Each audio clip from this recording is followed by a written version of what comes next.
ചരിത്രപ്രസിദ്ധമായ മേജർ പത്തിയൂർ ശ്രീ മഹാദുർഗാ ദേവീ ക്ഷേത്രത്തിൽ ധനുമാസ തിരുവാതിരയും മഹാമൃത്യുഞ്ജയ ഹോമം, എട്ടങ്ങാടി നിവേദ്യ വിതരണം എന്നിവയും നടന്നു. നിരവധി ഭക്തജനങ്ങൾ പങ്കെടുത്തു.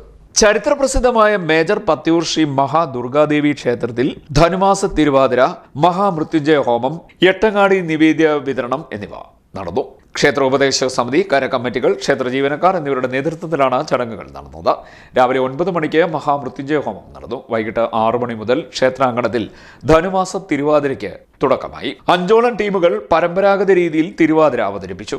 കേരളീയ വേഷവിധാനത്തിൽ ദശപുഷ്പവും മുല്ലപ്പൂക്കളും ചൂടിയാണ് വനിതകൾ ഭഗവതിയുടെ തിരുനടയിൽ പാട്ടിനൊപ്പം ചുവടുകൾ വെച്ചത്. നൂറുകണക്കിന് ഭക്തരാണ് തിരുവാതിര അവതരണം ദർശിക്കാനെത്തിയത്.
തുടർന്ന് 8 മണി മുതൽ എട്ടങ്ങാടി നിവേദ്യ വിതരണം നടന്നു. കിഴങ്ങ് വർഗ്ഗങ്ങൾ ഉൾപ്പെടെ 8 തരം സാധനങ്ങൾ ചേർത്തുള്ളതാണ് എട്ടങ്ങാടി നിവേദ്യം.